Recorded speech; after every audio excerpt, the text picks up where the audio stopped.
Good evening and welcome to our January 15th, 2024 meeting, 7 p.m.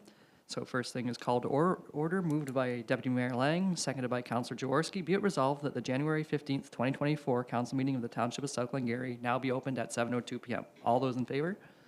Any of opposed? Seeing none, carried.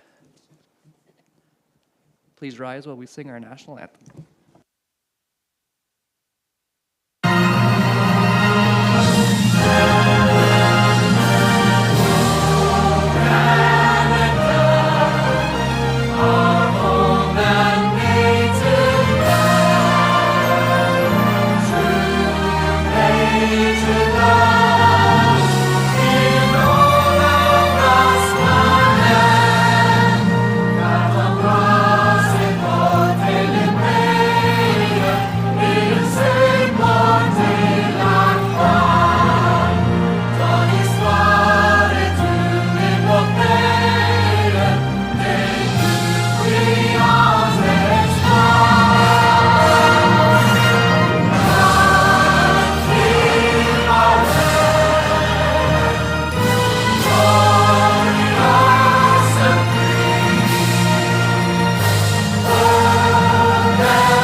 Are there any disclosures of pecuniary interest? Seeing none, we'll get into approval of agenda. Moved by Councillor McDonnell, seconded by Councillor Bougie. Be it resolved that the Council of the Township of South Glengarry approve the agenda. Are there any changes? Through you, Mr. Mayor, we have a couple of items that have been pulled from the consent agenda for discussion, those being items 10D, the Planning, Building and Enforcement 2023 year-end review, and item 10F, the South Glengarry 2022 data call results. Okay, so as amended, all those in favor? Any of opposed? Seeing none, carried.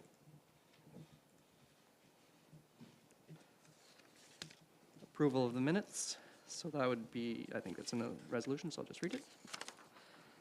Moved by Deputy Mayor Lang, seconded by Councillor McDonnell. Be it resolved that the minutes of the following meetings, including closed session minutes, be adopted as circulated. Previous meeting minutes, December 18th, 2023, and public meeting minutes, December 18th, 2023. All those in favor?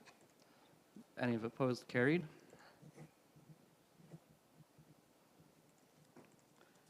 So we'll move on to presentations and delegations. First up is SDG Library Services update. Rebecca Luck, or former Councillor Luck.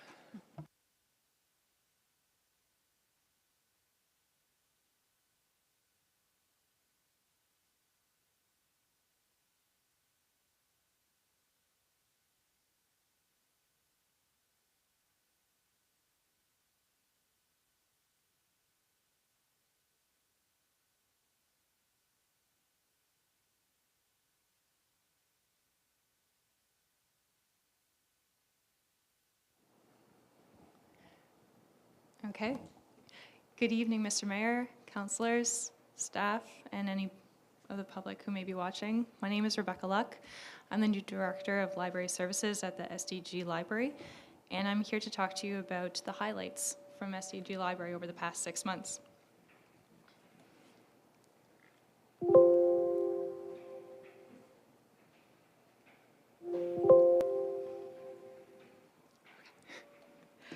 So the SDG Library is made up of 15 branches that are located across the counties of Stormont, Dundas, and Glengarry.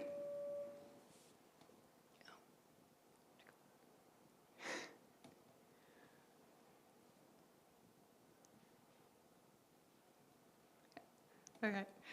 We employ 44 staff, which are comprised of LSAs and CSAs, and they are the face of the library. And then we also have our administrative staff, who are the workers at the counties in Cornwall. So the Lancaster Library branch is a heritage building and was built back in 1902. It's located on Military Street, located in the core of the village.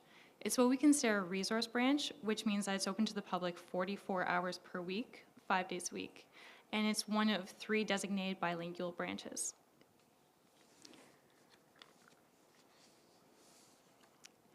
We pride ourselves as being a community hub, offering a multitude of programs throughout the year. For the Lancaster branch, the social programs are what we consider the bread and butter of the Lancaster branch, and we have regularly attended programs that include the Saturday Social, Karen View Book Club, and the Spice Club. A few months ago, we had the Summer Social program, in which the community were invited to the branch to meet new people and just to discuss different topics of conversation. And I've included a quote that was just a very nice little feedback received by a patron who just wanted to express their gratitude for the program and saying how it was a wonderful opportunity to meet new people and to have a chance to talk to the members of their community.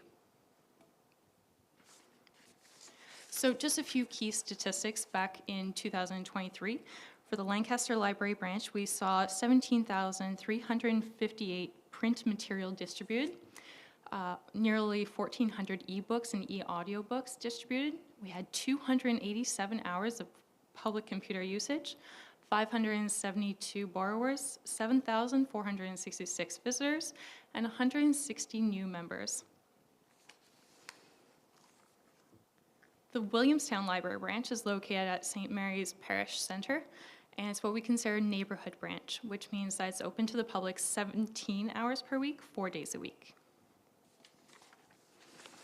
So very similarly to the Lancaster branch, Williamstown branch has a lot of different programs that run throughout the year. We have the Raisin River Reads Book Club, in which patrons meet once a month to participate in lively discussions about a popular book. We participated in like a giveaway for the Williamstown Fair, in which patrons were to guess the weight of the onion bulbs to win some tickets, or admission tickets, I should say. We hosted a program called Nailed It, which is very similar to the popular Netflix show, in which they create tasty fall treats. We had a pumpkin stencils program, in which it was more of like an arts and crafts, using the Cricut machine to design your own stenciled pumpkins. And I just want to highlight that the Williamstown branch is actually quite popular with homeschooling families, and we can attribute this to the Separate Children section that is very nice to have in that branch. So some key statistics that I've summarized on this sheet. We have 9,949 print materials distributed for Williamstown Library branch, almost 1,000 ebooks and e-audiobooks distributed, 26 hours of public computer usage, 288 borrowers, nearly 3,000 visitors, and 79 new members. So both the Lancaster and Williamstown branch offer a full range of services in which patrons can borrow books, DVDs, and magazines, and that can be done either in branch or they can go to the website in which they go to the catalog and they can request a particular item. One thing of note is that we offer a courier system, so if you can't find your item at that library, or if the item is located at a library that is, say, in South Mountain, you can request your item to come to your local library branch. We offer free Wi-Fi, printing, scanning, copying, faxing. We have a lot of different professional development databases for patrons. So, for example, LinkedIn Learning. Patrons can borrow museum passes. We have public computer stations, and you can borrow ebooks and e-audiobooks.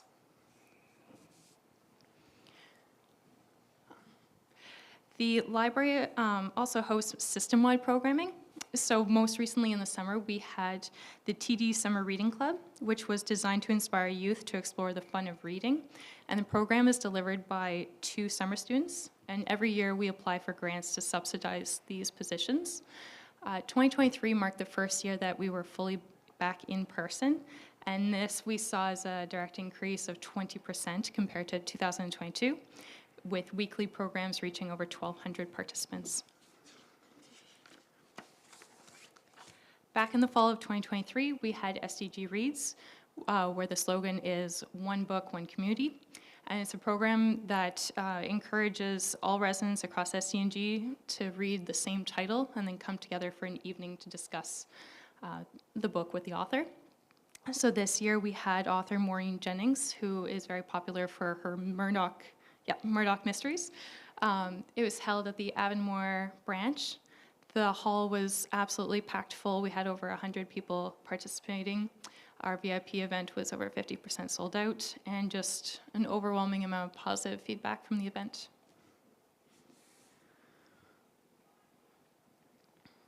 Another system-wide program that typically runs at the end of November is Food Plus for Fines. So from November 20th to December 4th, the SCG ran its biannual Food for Fines campaign, in which we encourage patrons and members of the community to bring in their non-perishable, non-expired items. And just as a highlight, I know that a lot of places do this at this time of year, but just within the branches collected 779 items through this program. As part of our community outreach initiative, the SDG Library attends multiple community events throughout the counties in the form of pop-up libraries. And in 2023, we attended over 20 events. In South Glengarry specifically, we participated in the Lancaster Community Yard Sale, which saw 60 visitors.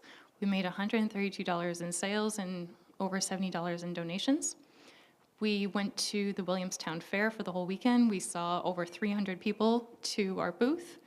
We participated in the Glen Walter Park Story Walk, the Cooper Marsh Conservation Area Story Walk, and we had special opening hours for the Lancaster tree lighting. So patrons were invited to come in to the branch while the tree was lit for some hot chocolate.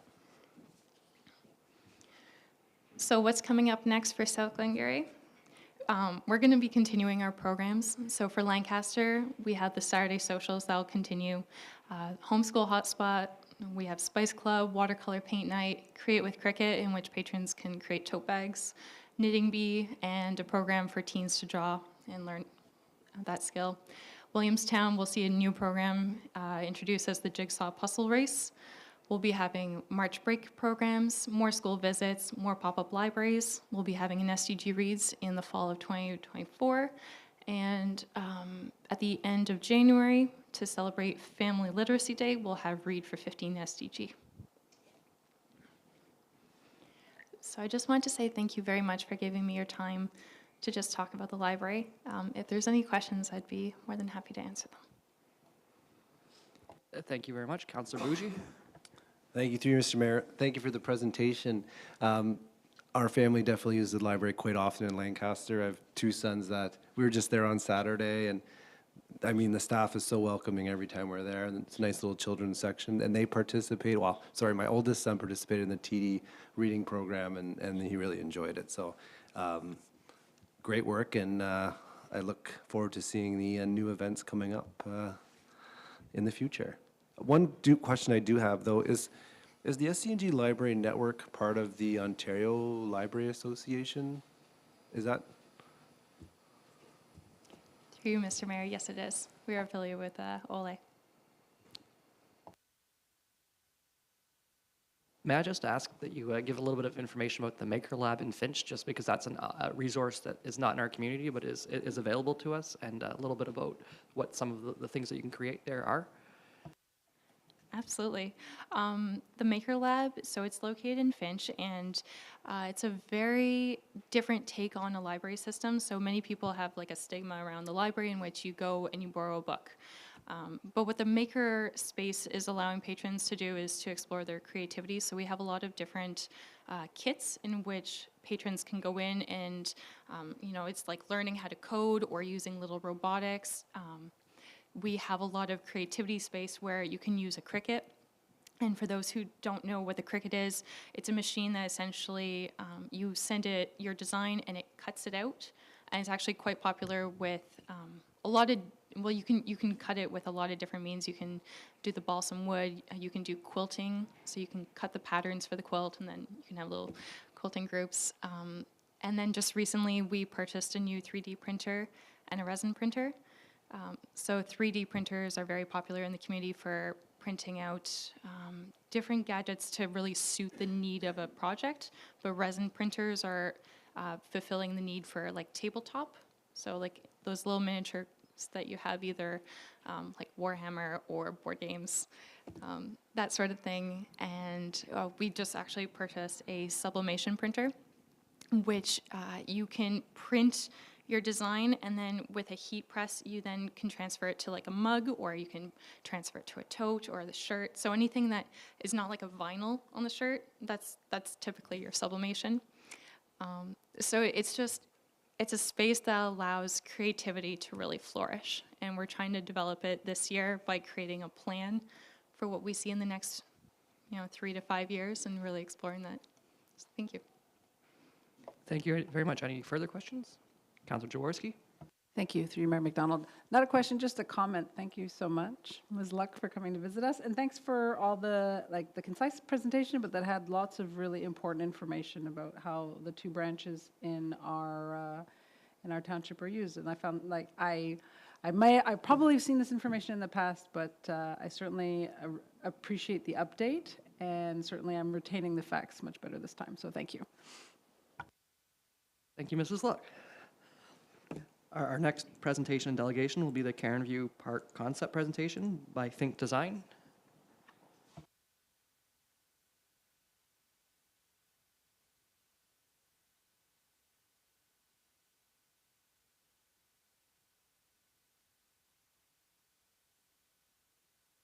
Good evening, Council, and through you, Mr. Mayor.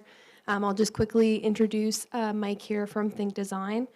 So Mike is here from Think Design. As you might recall, he was here before Christmas, provided a draft concept plan for the Karen View Park project.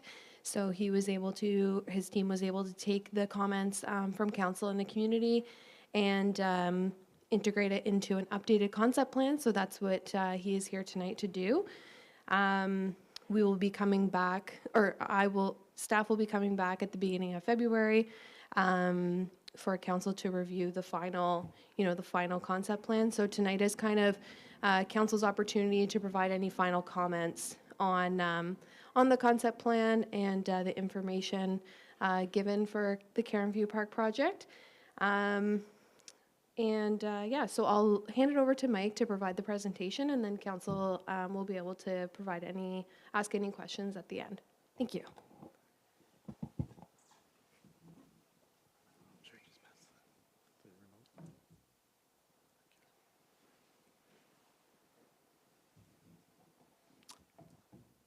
Thank you, Sherry Lynn. So again, my name is Mike Tucker. I'm a partner with Think Design, so I'm a landscape architect and planner. And again, presentation is to provide you with an update tonight on the work completed to date on the park.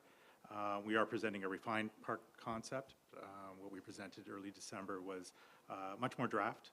And of course, at the end, I'd like to open it up for discussion and any feedback you have before we finalize. I believe not everybody from council was here, so some of these slides will be a bit of a refresher. But this project is really coming out of a recommendation from the Parks and Recreation Master Plan to create a park concept for the 1.85 hectare municipally owned property at the end of Monument Way along the Raisin River in South Lancaster. So we did hold a public open house on November 8th, and we presented the draft concept. We had 40 participants, and we received feedback through discussion and the image there through the feedback on sticky notes. We then also released a survey that day, and it was open from November 8th to 25th, and we had 58 responses on that survey. And for the most part, we received fairly favorable feedback on the concept, and we had presented on the draft play structure, small craft launch, parking, and an overall passive nature-focused concept is really the intent. And that hasn't changed. We've just further refined it. There were some residents, however, didn't see a need for development of park in this location, but for the most part, it was well received. The project has 7 tasks. We're almost done. We're looking to be finished by the end of January, depending on what we hear tonight. And so we started with the background review and site analysis in the fall. We prepared that preliminary design concept. We had the open house, as I mentioned, in the survey, and we did that presentation in early December. So So we're almost complete. One of the first things we did was meet with the Raisin Region Conservation Authority and confirm that the site is within the floodplain, which is very important because that really does impact what's possible and what can be done on the site. We did receive some preliminary technical mapping from them and confirmation that a number of the items that you would normally see in a park would require their approval prior to construction. So specifically, things like shade structure, playground, parking lot, and any, of course, just any modifications to grades and the restoration of the site would need their blessing. So this is the updated concept, and I'm going to take you through it on different components. Generally, we are trying to keep it as a passive space, one focused on nature, not intense changes, nothing like a sports field or those types of developments or a building. So basically looking at preserving the natural edge, the riparian edge, providing a trail system for pedestrians, access, a more formalized access with parking, a playground, and some key locations where we're providing access to the water. And then finally, a small craft launch for canoes, kayaks, and stand-up paddleboards, that type of thing. So I'll take you through in more detail now in each location. So for the parking lot and playground, this would be located in the area that's, obviously everything is in the floodplain, but this area we could raise slightly and get it just slightly outside of the floodplain. So that would be important for, for things like a playground or a parking lot. So that's the proposal here. We're showing the parking lot with lines. Now this wouldn't likely be an asphalt parking lot. We're not necessarily recommending that. This is just to illustrate how many parking stalls you could potentially get depending on how people park. So we can get between 20 and 30 cars for the park. We think this is an appropriate size for a park of this size. And then adjacent to that would be the playground. Again, we're locating these two items here because this is the highest elevation and would, for the most part, would keep it out of floodplain.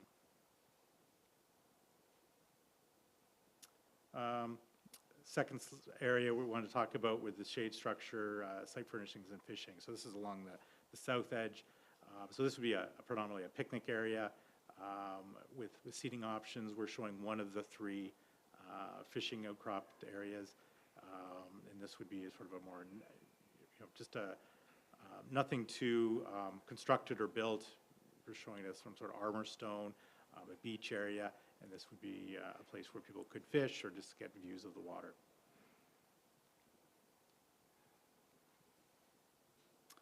And then the third area is the small craft launch area. So this would not be a full boat launch. This with a a ramp and for cars with trailers. This would be predominantly for canoes, kayaks, and stand-up paddleboards. And so we're showing a small floating dock, which would potentially have to be removed each season. Again, the Conservation Authority would have input on that. A sandy beach, so you could wade in. And this would be fairly close to the parking lot, so people wouldn't have to carry their boats too far. So just some precedent images to illustrate what we're talking about. So the shade structure can really vary depending on what the design aesthetic and what the budget would be. We're showing a couple of different options there of sizes.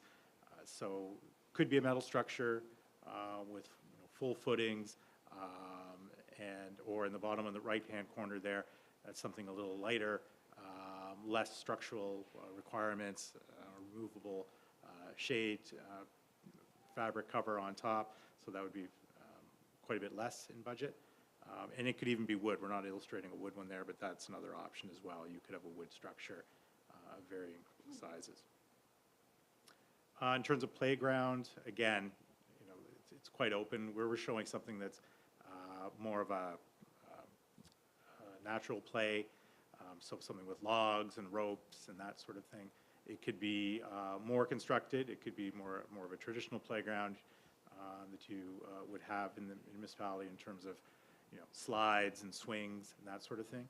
Or it could even be more on the natural play side with boulders and logs to balance and that sort of thing. So it could vary quite a bit. The key thing, of course, with the playground is that it would be raised above the floodplain to help protect it. A couple of images here as well. The two on the right, or sorry, on the left, would be for the parking lot. So a granular surface likely with curb stops to help organize the parking. But the granular would be the way to go, just from a cost perspective, but also for infiltration. And we think this would be more favorable from the perspective of the Conservation Authority. And then we're showing, you know, a more natural surface trail, where this would be with a stone dust. So again, good from a stormwater management standpoint, less impacted by floodwaters, and more in keeping with the natural aesthetic that is likely desired by most residents from what we heard. Site furnishings, simply benches, picnic tables, that sort of thing. And then a few images just showing what those fishing nodes would look like. So again, natural materials, not highly constructed, something that can withstand flooding, and just again, to provide people with access either visually or physically to the water. And then the small craft launch. So the image on the left being a floating dock, which could be removed seasonally. And then on the right, at the top right, perhaps some sort of structure for storage of canoes, kayaks, stand-up paddle boards. The image below that being a sandy beach, so you could wade in to the water. And if there is a bit of a grade change, some large, wide steps to get people easy access to the water.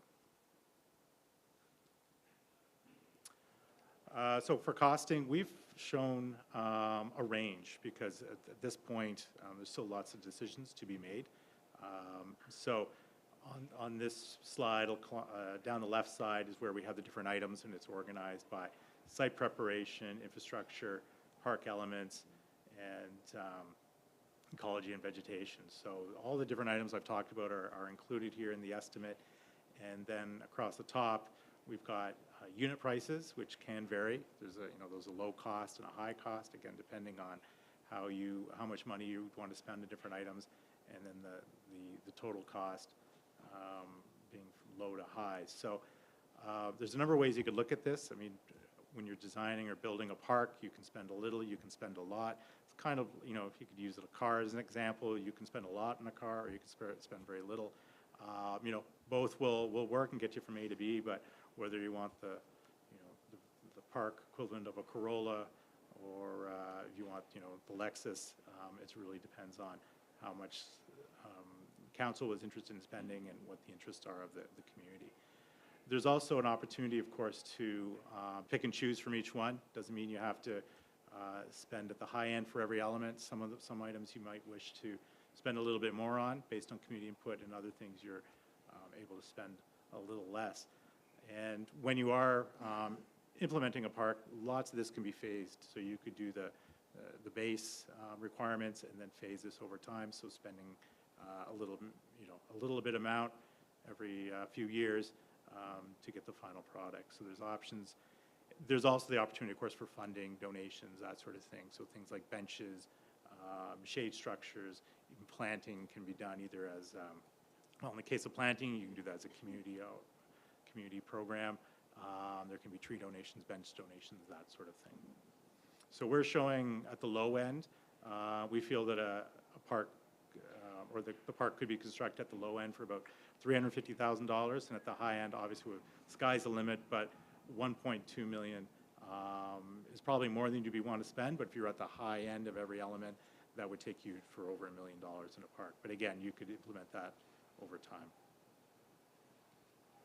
So next steps, we feel it's important to have one more meeting with the Conservation Authority, just to make sure that there's they're on board with what we're proposing in terms of, conceptually. We did talk about all these program elements at the beginning of the project, but now that we've got a concept, it would be good to get their feedback. And then depending on their feedback and what we hear tonight, we're looking to wrap up the project by the end of the month. Thank you very much, and happy to answer any questions. All right, I believe when we had this meeting, it was us three at that meeting, right? So do either Councillor Bougie or Councillor McDonnell have any questions or clarification based on what they've seen? Nope. Are there any questions of the presentation or comments on what has been presented? Councillor Bougie? Through you, Mr. Mayor, thank you for the presentation. And I was able to attend that information night at the Legion, and I thought it was well attended.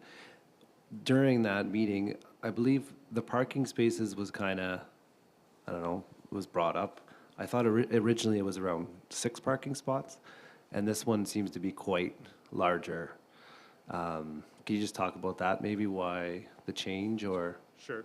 Well, I think, you know, you can, if, it'd be based on need, I think. So when we did the public meeting, we didn't really have a sense of you know, how much space there would be for parking. It was a blob on a plan. So if there was interest in having more parking, there is the space, but you don't necessarily have to, of course, provide that much. We did hear from the community that there was concern about people parking along the road. So we feel that, you know, you could comfortably fit 20 to 30 stalls there, but you certainly wouldn't have to go that big. And it is something that could be expanded over time as well. So it really depends on how much of a destination you feel this park is going to be. And then just a comment, I do like the idea of the passive park idea and moving, well, maybe not moving, but maybe an additional to the wharf, having the canoe and kayak launch there just for space as the wharf does get quite busy. And I think we found that through the comments. But I do like the whole passive approach, and I think minimal amounts is best. Looking at the high range of 1.2 is kind of scary to look at. But I like the idea also of maybe starting slow and then working our way up as well over time. So thank you very much. Thank you. Councillor McDonnell? Through you, Mr. Mayor, and thanks for the presentation. I guess I have one reservation on it, would be that I was hoping for a little bit, not just a small craft launch, but accompanying a large craft. I know we discussed that at the open house of the Legion as well, and there were some limitations that way based on the property and some of its setbacks. So it's disappointing, but I guess it's just that we tried but couldn't really be done. And I guess the beauty of this whole park and the plan, and as Councillor Bougie mentions, the range, it's ours to decide what we want to do with. There's some great potential there, and maybe it's a 10-year plan, maybe it's a 15-year plan. It doesn't have to be all at once, and as we phase it in, it's more, I think the community probably looks at that park as anything would be better than what we've been doing, more or less, which has been just maintaining its current status or pretty much just owning it. So it'll be nice to see something maybe a little more formal and people actually recognizing it as a park as opposed to just a neglected piece of property as it is at this point. So hopefully we'll see some good in a phased approach. Thank you. Councillor Jaworski? You, through you, Mayor McDonald. Thank you very much for coming back and providing us this final report. I also was in attendance at the public meeting, and it was just I'm still so pleased about how many people participated and how well you got the message out to get lots of feedback, and that how the concept that you're proposing, I think does really well address so many of the comments that were put forward and the feedback from council at the last meeting. Certainly your the sky's the limit kind of park vision. I think it's a beautiful thing to have that in our mind eventually, but I think definitely starting small is sort of, I think, what is the most responsible thing to do. And I think sort of what the community, I think, to start is expecting. And I think, the better parking situation, perhaps having a kayak launch that might be a bit more robust is probably all things that I think things that have been mentioned. I think that this will help alleviate pressure at the wharf, which is, we do get a lot of feedback about that. And this is very nice. It's very nice. I like the suggestions of the park, the play structure, but I think that's, again, something for down the road. I think very passive and very naturalized, and things that are very simple that just kind of keep kids busy, I think, is kind of more in keeping with what this park is, but you never know how these things evolve. So thanks very much again. Is it all right if I ask a few questions? I know sometimes as chair, I don't try to get to, because I suppose as the proud uncle of one of the individuals who put play structure. I did inform my poor niece that I would prefer not to see a play structure there, but that can be passed down the road if I'm being honest. Looking at it, and from my recollection, like it was very passive, and perhaps what I think of passive is slightly different. But things to consider is every like park bench, every feature does like in South Dundas.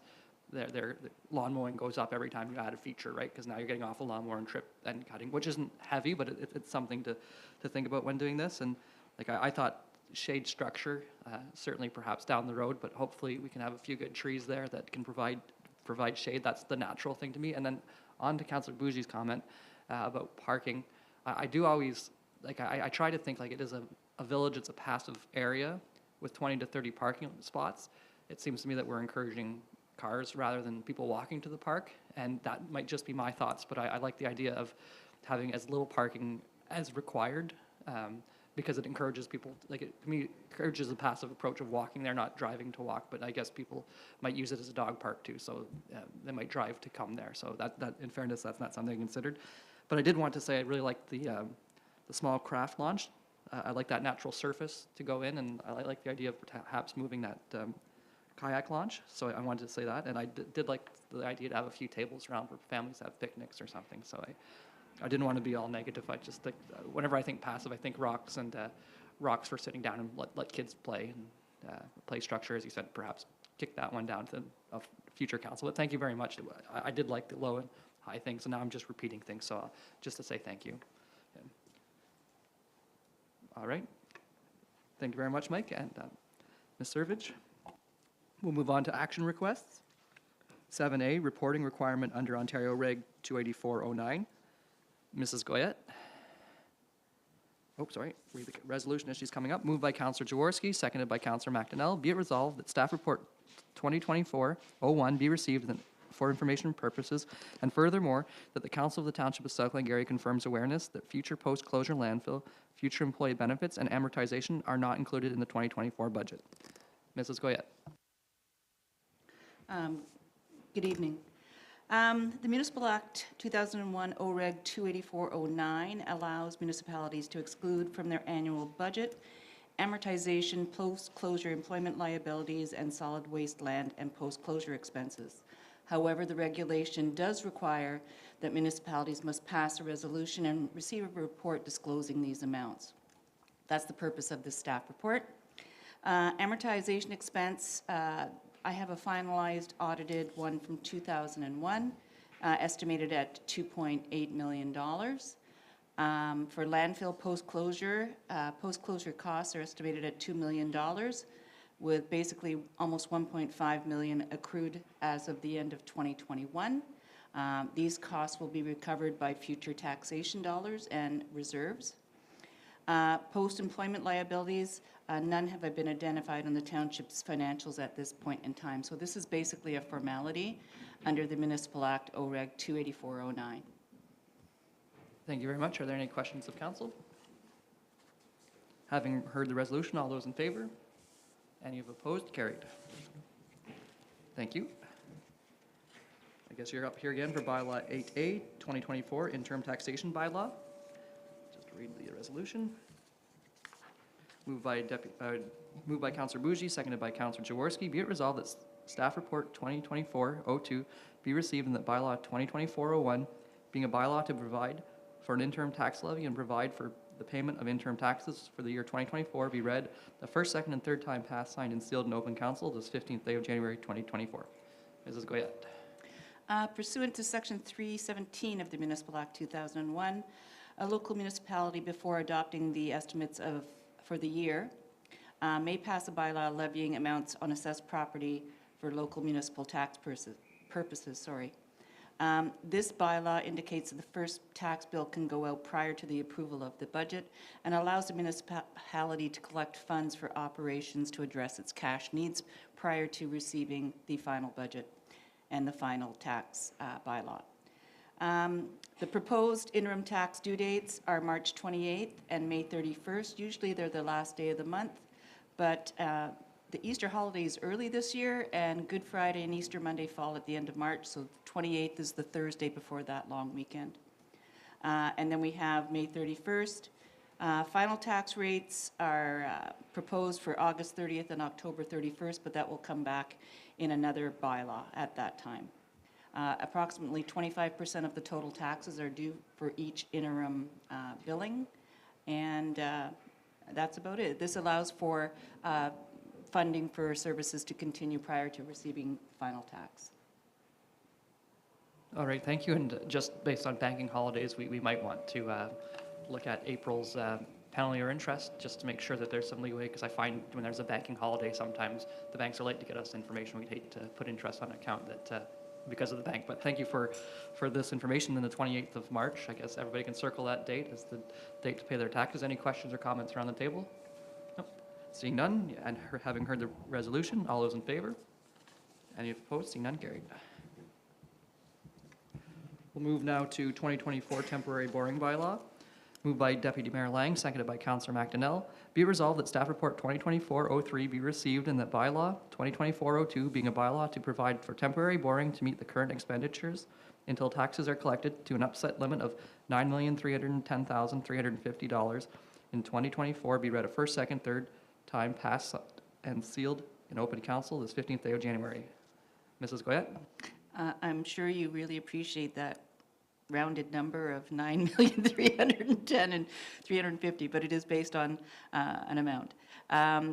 Basically, this is a formality and allows the township to borrow prior to taxes being collected in case it needs it. This is based on Municipal Act 2001, Section 409. The Township of South Glengarry has never needed to borrow these funds since 1998. It is a formality, but it protects us in case we do need it. This amount, the amount calculated is based on 25% of operating revenues, 25% of estimated payments to the county, and 25% estimates payments to the school boards. Those invoices from the school boards and the counties do not depend on collection of taxes. They are simply invoiced. We have to pay the full amount. Debt servicing costs, it's good to know, are zero, so that's not part of that $9 million amount. So it's a formality, and it's there in case we need it. Are there any questions around the table? All those in favor? Any opposed? Seeing none, carried. Thank you very much, Council. Thank you. Moving to 8C, zoning bylaw amendment, Prudhomme. Moved by Deputy Mayor Lang, seconded by Councillor Jaworski. Be it resolved that Staff Report 2024-04 be received and that bylaw 2024-03 being a bylaw to amend bylaw 3809, the comprehensive zoning bylaw for the Township of South Glengarry, to rezone the property legally described as part of Lot 18, Concession 2 Indian Lands, being Parts 2 and 4 on the Reference Plan 14R 425, in the geographic Township of Charlottenburg, now the Township of South Glengarry, County of Glengarry, located at 6301 Boundary Road, Glen Walter, from Highway Commercial, CH, to Light Industrial Exception 3, ML-3, to permit a proposed transportation terminal and warehouse as well as a hotel motel as the primary use of the subject property. Be read a first, second, and third time, passed, signed, and sealed in open council this 15th day of January 2024. The Council of the Township of South Glengarry confirms that no public comments were received on this application that resulted in the need to deny the requested zoning amendment. Go ahead, Ms. Haley. Thank you, Mr. Mayor. I'll just provide a few highlights from this staff report. So the property is located at 6301 Boundary Road. It is currently zoned highway commercial and has been used as a residential property probably for the lifetime of the property. The purpose of the zoning amendment is to rezone the subject property to light industrial with an exception to also allow for a motel or a hotel as a permitted use. Keep in mind that a hotel and motel is already a permitted use under the highway commercial zone. So we're really not introducing anything new to the site or anything new to the public to be concerned with because it's been permitted for a long time. However, it's not a permitted use in the light industrial zone, which is why that special exception is being requested to carry over those uses. The primary use of the property, I believe, in terms of working with the applicant, is to create a transportation terminal and a warehouse, and again, to have the hotel motel as an additional use. You can see in my staff report that the proposed amendment conforms to the provincial policy statement, as well as the United Counties of SD&G official plan. This property is designated employment district, so it is a perfect fit to put it into the light industrial zone. And as you mentioned, Mr. Mayor, reading the resolution, we did not have any members of the public attend the public meeting or any members of the public provide any negative comments or opposition. And because it does conform to the PPS and the official plan, we are recommending to council to approve this zoning amendment. If there's any questions, I'd be happy to answer them. Are there any questions from around the table? Seeing none and have heard the motion, all those in favor? Any opposed? Seeing none, carried.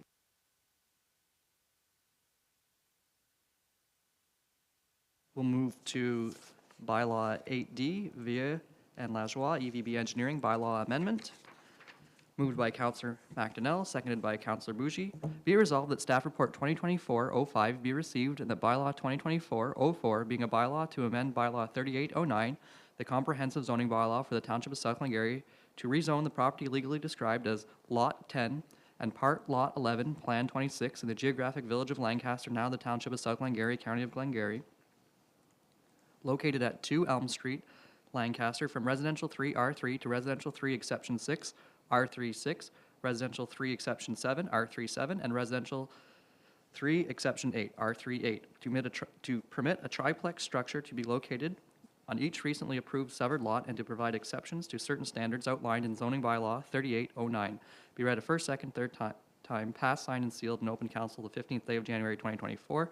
The Council of the Township of South Glengarry confirms that no public comments were received on this application that resulted in the need to deny the requested zoning amendment. Mrs. Haley. Thank you, Mr. Mayor. So this property located at 2 Elm Street, Lancaster, was recently subject to a consent process. The property was divided into 3 separate lots, and there was a condition of the consent process to bring the property into conformity with the bylaw. The property owner wishes to construct a triplex on each parcel. And as you can see, there are 3 proposed exception zones. And the reason for that is it makes it a lot easier in the future when you're looking at each lot individually to see what exceptions or zoning amendments and variances what were permitted. I'm not going to list every reduction or zoning amendment request for each parcel. It's clearly outlined in the staff report.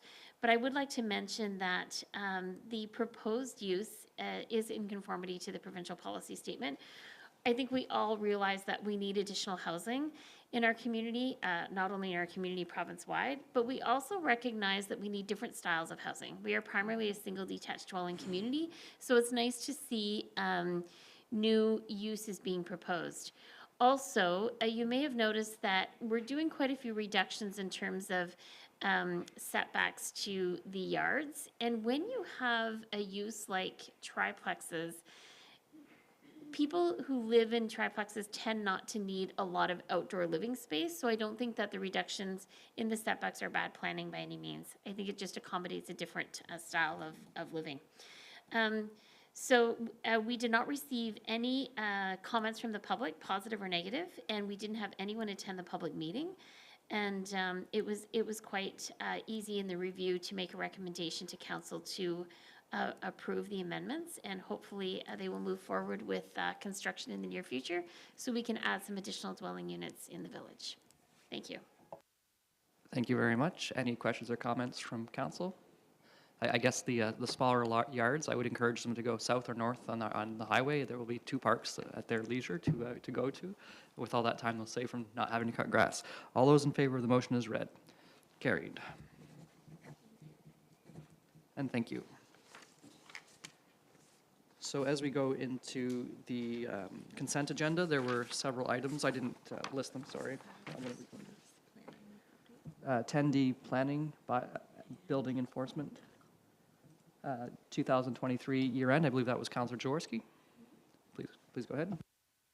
Yeah, thank you. Through you, Mayor McDonald, I just wanted to thank staff for putting together that year-end review. I find it very helpful to have a document like that, to go back on, and also the information I found was it's, it's a department that, when things are going well, you don't hear, you're not necessarily aware of all the activity that goes through it. So it was really helpful to have that type of overview of the year. So, thank you.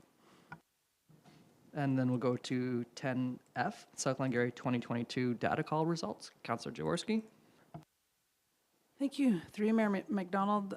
The reason I wanted to pull that one is it's quite nice to see the increase in the payments that we are receiving, for that data. So that, it's probably best to let our infrastructure manager, general manager, to speak to it. But as I understand it, is as we are diverting more through our weekly recycling, we are eligible for additional funding through this. And whereas we were getting about $200,000 in the previous year, now we're getting over $300,000. So it's very nice to see that, as it helps offset the cost of the service somewhat. So I wanted to highlight that. Thank you.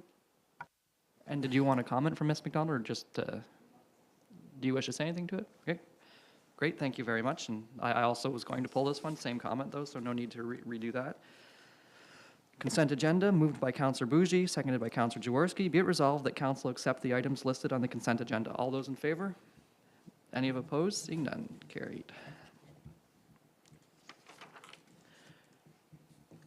So we will be moving into closed session following this resolution. So thank you everyone who's tuned in for the evening. Moved by Deputy Mayor Lang, seconded by Councillor Bougee. Be it resolved that council convene to close session at 7:53 p.m. to discuss the following items under Section 239(2) of the Municipal Act, SO 2001. 2, a meeting or part of a meeting may be closed to public if the subject matter being considered is B, personal information about an identifiable individual, specifically staffing matter; C, a proposed or pending disposition of land, specifically Staff Report 2024-06; E, litigation, specifically Staff Report 2024-07, specifically information report litigation; and then H, information explicitly supplied in confidence to the municipality by Canada, a province or territory, or a crown agency of any form, or any of them, specifically Staff Report 2024-08. All those in favor? Any of opposed? Seeing none, carried. So we'll enter into closed session. Thank you, everyone, and have a good evening.